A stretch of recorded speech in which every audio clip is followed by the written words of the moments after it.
কিশোর gang সমাজের জন্য একটা বেদি, এটা ঠিক আছে, বাট কিশোর গ্যাংটা আগেও ছিল, এখন যেহেতু সোশ্যাল মিডিয়ার যুগ, এখন এটা দৃশ্যমানটা বেশি হচ্ছে। একসময় আমরা মনে করতাম যে বস্তি এলাকাগুলিতে কিছু বাচ্চা শিশু যারা স্কুলে যায় না, স্কুলে না যেয়ে তারা এক জায়গায় থেকে তারা মাদক খায়, মাদক ব্যবসাটা করে, এবং বড় ভাইদের কোনো মিছিলের প্রয়োজন হলে, লোক দলের দরকার হলে তারা সে ভাড়া হিসেবে তারা চাইতো, তাদের কিছু টাকা দিত, এবং তারা যদি বলতো এবং একটা চট দিয়ে আসো, মাইট দিয়ে আসো, তারা এই পর্যন্তই ছিল। বাট বর্তমানে যেটা বৃদ্ধি পেয়েছে সেটা হচ্ছে এখন তারা শিক্ষিত কিশোর গ্যাং, এরা একটা মহল্লার 10 থেকে 20 জন কিশোর গ্যাং একত্রিত হয় এবং সোশ্যাল মিডিয়াতে তারা আসে এবং তারা বলে আজকে আমরা এমন জায়গায় একত্রিত হব, সেখানে গিয়ে তাদের ওইসব ধ্যান ধারণা, তাদের নাম বিগ বস, ইয়ংস্টার, মানে বিভিন্ন ধরনের নাম তাদের আছে, বিভিন্ন এলাকায় বিভিন্ন নাম আছে, এবং এই নামগুলি ধারণ করে তারপরে তাদের আবার চুলের স্টাইল, তাদের হেয়ার স্টাইল, তারপরে মানে চুলে শার্টের কাটিং, প্যান্টের কাটিং, একটা কাটিং ভিন্নতা থাকে তারা এই এলাকাগুলিতে কাজই হচ্ছে যে কথাটা একটু আগে বললেন, তারা সেখানে প্রথমত তারা তো স্কুলে যে কথাটা বললেন শুধু যে হিরোইজমটা একটা আছে, এর আগে আমি মনে করতে হবে যে তার প্যারেন্টস ব্যর্থ প্যারেন্টিং, যেটা তার স্কুলে সে যাচ্ছে কিনা, আবার স্কুলে যে যাচ্ছে না ওই শিক্ষকের রোলটা কি, শিক্ষক তার বাবা মাকে জানাচ্ছে কিনা। এখন সে না যে সে চলে গেল ওই রাতে 10টা-12টার সময় ওই গুলশানের 1 নম্বরে চলে গেল, সেখানে তার বাবা তাকে একটা দামি গাড়ি কিনে দিল, সেখান থেকে হর্ন বাজিয়ে সে চলে গেল পাকিস্তান হাই কমিশন পর্যন্ত। এই যে কোনো নিয়ন্ত্রণে নেই, তার বাবা মা তার খেয়াল রাখছে না, হিরোইজম। তারপরে যে ভিনদেশি সিনেমা দেখে সে নিজের একটু মানে হচ্ছে, বিভিন্ন ধরনের সিনেমা দেখছে যেগুলি তদারকি করে আমাদের লোক নেই, যার কারণে তারা বিভিন্ন তদারকি না থাকার কারণে আমাদের যে প্রত্যেকটা মহল্লা যে আমাদের যে বড় ভাই আছে তাদের উচিত ছিল যে এই লোকটা কোন ফ্যামিলি থেকে আসে, সেইভাবে চলাফেরা করছে, তার চুলের কাটিং, হেয়ার ড্রেস কেমন দেখা যাচ্ছে, এটা না করে দেখা যাচ্ছে তাকে ওই এলাকার কোনো না কোনো বড় ভাই তাকে গ্রহণ করেছে। ওই যে কথাটা পরবর্তী পর্যায়ে দেখা যাচ্ছে ওই এলাকা যে মাদক বিস্তার, মাদক সেবন করা, টিচ করা, স্কুলে বাচ্চাদেরকে মানে ধাক্কা দেওয়া বা এই ধরনের কার্যকলাপ পরিচালিত হচ্ছে, যার কারণে আমি এটা বলবো না ইদানিং কেন বেশি হচ্ছে আপনি বলছেন, এটার কারণটা হচ্ছে আমরা কিন্তু এর বিরুদ্ধে কিন্তু আমাদের অভিযান পরিচালনা হচ্ছে, আমরা প্রত্যেকটি এলাকায় যারা মাদক ব্যবসা করে তাদেরকে আমরা গ্রেপ্তার করছি।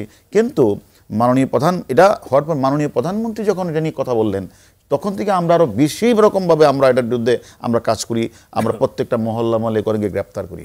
গ্রেপ্তার করলেও যেটা হচ্ছে যে ওই যে একটা শুরু হয়ে গেছে, ওই যে ট্রেন চালু হয়ে গেছে, সেই ট্রেনটা কীরকম দেখা গেল, ফয়সাল মারা গেল পল্লবীতে, তার বয়স হলো 26, যারা মেরেছে তার বয়স হলো 30, এটাকে বললো কিশোর গ্যাং। একটা মাত্র শুধু হত্যাকাণ্ড ঘটেছিল 2017 সালে, আদনান হত্যাকাণ্ড উত্তরাতে, একটা হত্যাকাণ্ড, সে তার বয়সটা ছিল 8ম শ্রেণীর ছাত্র। এরপর বাকি যে কটা ঘটনা ঘটেছে আমাদের দেশে, যে এই যে কিশোর গ্যাং, তাদের কারণে এলাকায় মহল্লায় কিছু চাঁদাবাজি বেড়েছে, এটা ঠিক, কিছু মাদক ব্যবসায়ী বেড়েছে, কিন্তু আমাদের অব্যাহত অভিযান রয়েছে। আমরা মনে করি যারা এখন আমরা তাদেরকে তো আমরা যদি তাকে যে বারবার আপনারা বলছেন তাদের ধরে এনে যে আমি আদালতে পাঠাই, তখন সেই কিশোরটা এসে তো আরো মানে হয়ে যায়, মানে সে আরো বেপরোয়া হয়ে যায়, এবং সে মনে করে আমার খাতা তো, আমার জেলের খাতায় তো আমার নাম লেখা হয়ে গেছে, আমি এখন ওইখানে গিয়েও কিন্তু আবার কিছু বড় বড় সাক্ষাৎ হয় জেলখানার মধ্যে গিয়ে, সেখান থেকেও সে কিছু মন্ত্র শিখে আসে। আমাদের বিষয়টা হচ্ছে এটা দায়িত্বটা শুধু পুলিশের একার পক্ষে সম্ভব না, আমাদের সমাজের যে আমাদের পিতামাতার দায়িত্ব নিতে হবে, স্কুলের শিক্ষকদের দায়িত্ব নিতে হবে, সেখানে এলাকার যে জনপ্রতিনিধি আছে তাদের দায়িত্ব নিতে হবে। অর্থাৎ যে ছেলেটা যে পরিবারে তারা মানে এই যে স্কুলে না গিয়ে তারা রাস্তার মোড়ে বসে থাকে, তাদেরকে শাসন করতে হবে, তাদেরকে বোঝাতে হবে, তাদের গণসচেতনতা সৃষ্টি করতে হবে। পাশাপাশি আপনি আবার লক্ষ্য রাখবেন আমাদের কিশোর যে আইন, আমাদের কিশোর সেখানে কোনো জায়গায় বলছে 16 বছর, কোনো জায়গায় 18 বছর, ওয়ার্ল্ড হেলথ অর্গানাইজেশন ইউনিসেফ বলছে সেখানে আমাদের বয়স বলছে 10 থেকে 19 বছর। তাহলে আবার আমাদের পেনাল করে দেখবেন 82-তে বলছে 7 বছর নিচে তার কোনো অপরাধী তাকে অপরাধ করলেও তাকে মাফ করে দেওয়া হবে। আবার 83-তে বলছে তার বয়স 12 বছরের নিচে হয়তো যদি ম্যাচুরিটি অর্জন না হয়। তাহলে আমার কথা হলো এখন তো 7 বছরের বাচ্চা আমাদের ম্যাচুরিটি চলে আসছে, 12 বছরের বাচ্চা তো পুরো ম্যাচুরিটি চলে আসছে। এখন তাকে যদি সে একটা লোককে হত্যা করলো, একটা লোককে মেরে ফেললো, তার বিচারটা যদি আমরা না করতে পারি তাহলে তাকে দেখে তো অন্যরা উৎসাহিত হবে।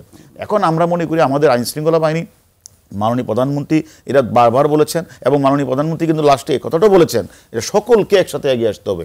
আমিও তাই মনে করি আমাদের সমাজের প্রত্যেকটি মানুষ যারা একটা মহল্লায় থাকে সবাই যদি তাকে এই যে ফ্যামিলিতে একটা কিশোর গ্যাংয়ের সদস্যরা মাদকাসক্ত হয়েছে, পাড়ায় মহল্লায় ইফটিজিং মানুষকে করে তাদেরকে বোঝাতে হবে, তাদের সচেতন সৃষ্টি করতে হবে, তাদেরকে গড়ের রোগ বানানো যাবে না, তাদের গড়ে অহংকার বানাতে হবে, তাদের আলাল বানাতে হবে এবং তাদেরকে তারা আমাদের মনে রাখতে হবে এই বাচ্চা শিশু যারা বস্তিতে থাকে অথবা এলাকায় মহল্লায় থাকে এখন কিন্তু লেখাপড়া করা অনেক ছেলে মেয়েও কিন্তু কিশোর গ্যাংয়ে পরিণত হচ্ছে। এরা যদি এখন প্রত্যেক এলাকায় যদি এরকমভাবে তারা যদি কিশোর গ্যাংয়ের রূপ নেয় আর মানুষের প্রতি যদি খারাপ আচরণ করে তাহলে যে সমাজটা তো আসলে আমাদের রক্ষা করা কঠিন হবে এবং আগামী প্রজন্ম যাদের কাছ থেকে শিক্ষা নেবে, নেতৃত্ব দিবে, তারাও কিন্তু নষ্ট হয়ে যাবে। তাই আমি মনে করি আমাদের পুলিশের সদস্যরা আমরাও কাজ করছি, আমরা বিট পুলিশিং কাজ করছে, কমিউনিটি পুলিশ কাজ করছে। আমি মনে করি প্রত্যেকটা এলাকা আমরা খোঁজখবর নিচ্ছি, তাদের নাম্বারে পেয়েছি। তবে আমাদের জন্য এখন সবচেয়ে ভালো সে খবর যেটা, এখন আর কেউ আমাদের তদবির করে না। এখন আমাদের কাছে কেউ বলে না। আগে যখন আমরা মাননীয় প্রধানমন্ত্রী বলার আগে যখন আমরা কাউকে ধরতাম তখন দেখা তো এলাকার কোনো ভাই বলতো না এই ছেলেটা তো ভালো ছেলে, এটাকে অন্য কেউ বোধ মিসগাইড করে বোধ নামটা দিয়ে ফেলেছে, আসলে তা এমন না, এমন বলতো অনেকে। কিন্তু এখন আর কেউ এর তদবিরটা করে না। যার পরিমাণে এখন তুরাগ, তারপর দক্ষিণ খান, উত্তর খান, পল্লবী, তারপরে যে মোহাম্মদপুর এলাকায় এখন কিন্তু এর প্রবণতাটা আস্তে আস্তে কমছে এবং আমাদের অব্যাহত অভিযান চালু রাখতে হবে, টহল পাড়ে জোরদার করতে হবে, যারা মাদক ব্যবসায়ীদের চিহ্নিত করতে হবে। তবে আমি সাংবাদিক ভাইদের কাছে বিনীত অনুরোধ করব, সবাইকে কিশোর গ্যাংয়ের মধ্যে আনা যাবে না। এখন কিছুই হইলে কিশোর গ্যাং, তার বয়স 26, তার বয়স 30, সে কিশোর গ্যাং হয় কীভাবে? কিশোর গ্যাং হতে গেলে তার বয়স তো বলা আছে 18 নিচে হতে হবে। আমি তাই কিশোর গ্যাং বলতে হবে। সেটাকে ভালো করার জন্য আমাদের সবাই তাকে সাপোর্ট করতে হবে, সচেতন করতে হবে। তবে হ্যাঁ, এখন 18 বছরের উপরে হলে তাকে সেটা অপরাধ, আমরা তার বিরুদ্ধে আমরা অবস্থা নিচ্ছি। এবং আপনি দেখেন পল্লবীতে ঘটনা ঘটার সাথে পরের দিনের মাথায় কিন্তু আমরা সবাইকে গ্রেপ্তার করেছি। অর্থাৎ ঘটনা তো একটা ঘটে যেতে পারে, ঘটনা ঘটার পরে আমাদের আইনশৃঙ্খলা বাহিনী, ডিবি পুলিশ আমরা কাজ করছি কিনা এটা আপনার দেখার বিষয় এবং আমি মনে করি আমরা সে কাজটা করছি এবং কোনো অপরাধকে আমরা ছাড় দিচ্ছি না।